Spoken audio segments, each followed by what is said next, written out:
Hello everyone, তুলসী গাছ কিভাবে রোপণ করলে, কিভাবে যত্ন করলে এরকম ঝাঁকড়া হয়ে গাছটা আপনার হবে এবং সহজে ফাঙ্গাস ধরবে না, গাছের পাতা মরবে না, সেই সকল টিপস অ্যান্ড ট্রিক্স নিয়ে আজকের এই ভিডিওটি। টিপসগুলো ফলো করলে আপনার গাছ হবে একদম দেখার মতো এবং চিরসবুজ থাকবে সবসময়।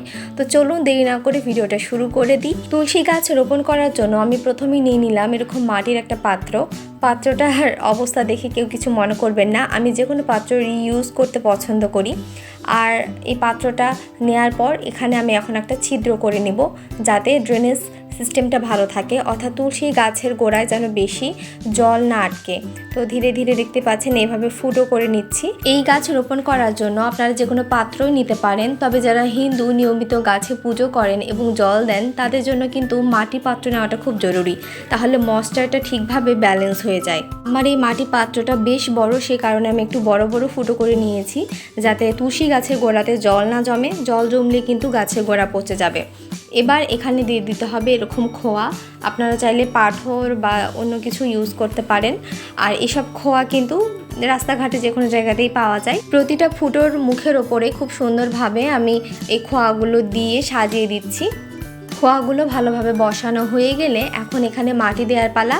আমার এই টবটা দেখতে পাচ্ছেন, এই টবটা আসলে ঝড়ে পড়ে যে এক পাশটা ভেঙে গিয়েছে, তো আমি এই টবে মাটিটাই তুলসী গাছে ব্যবহারের জন্য ইউজ করব।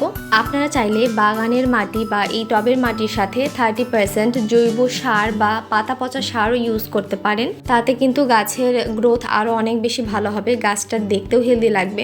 তবে তুলসী গাছ এমন একটা গাছ যেটার আসলে খুব একটা বেশি যত্নের প্রয়োজন হয় না, শুধুমাত্র 2 বেলা জল দিলেই কিন্তু গাছটা খুব বেশি সুন্দর এবং ঝাঁকালো হয়ে ওঠে। তো আমি আস্তে আস্তে এই পাত্রটা মাটি দিয়ে পূর্ণ করে নিলাম। আর আমার এই হেল্পিং হ্যান্ড যেটা দেখছেন সেটা আমার ছেলে, সেও আসলে মাটিটা ভরতে সাহায্য করলো।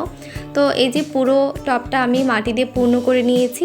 এখন আমাকে একটা সঠিক তুলসী গাছের চারা নির্বাচন করতে হবে। তার জন্য আমি চলে গেলাম আমাদের বাড়ির পেছনের জঙ্গলে।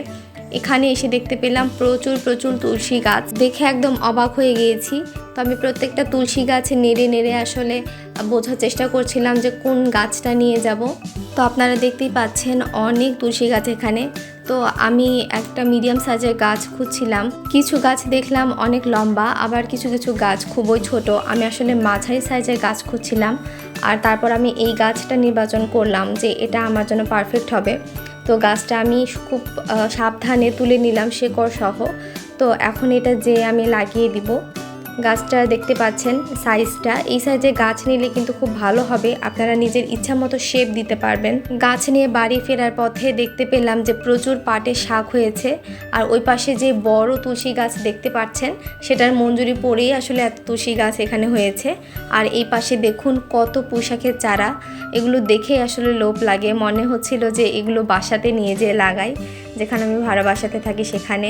তো যাই হোক, নিয়ে যাব হয়তো যাওয়ার সময়।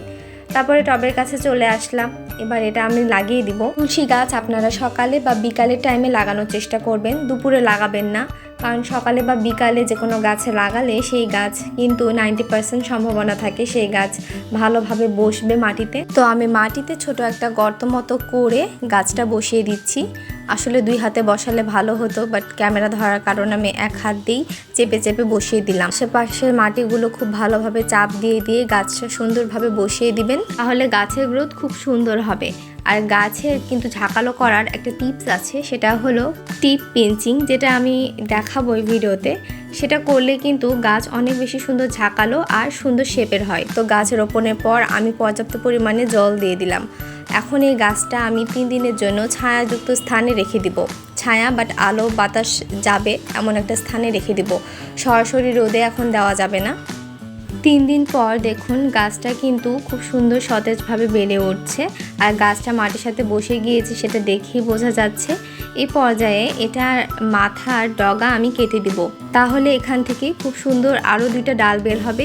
সেই ডালে যখন আবার 2 থেকে 3টা পাতা হবে সেখানে আমি আবার টিপ পিঞ্চিং করে দিব এইভাবে। আর যখনই মঞ্জুরি আসবে সেই মঞ্জুরিও কিন্তু আমি কেটে দিব। এভাবে কাটতে থাকলে দেখবেন গাছ কখনো মরে যাবে না, শুকিয়ে যাবে না, আর গাছ খুব সুন্দর ঝাঁকালো আর খুব সুন্দর গ্রোথ হবে। এভাবে টিপ পিঞ্চিং করে আপনারা কিন্তু স্কোয়ার বা রাউন্ড যে কোনো শেপে আপনার গাছটা কিন্তু শেপ করতে পারবেন। আমার এই গাছের মতো একসময় কিন্তু মঞ্জুরিতে গাছ ভরে যাবে, সেগুলো কিন্তু কেটে কেটে দিতে হবে। তো আশা করি আজকের এই ভিডিওটা আপনাদের উপকারে আসবে, আপনাদের ভালো লেগেছে। যদি ভালো লাগে তাহলে কিন্তু একটা লাইক আর কমেন্ট করতে ভুলবেন না। সবাই ভালো থাকুন, সুস্থ থাকুন, দেখা হবে পরবর্তীতে নতুন একটা ভিডিওতে। ধন্যবাদ।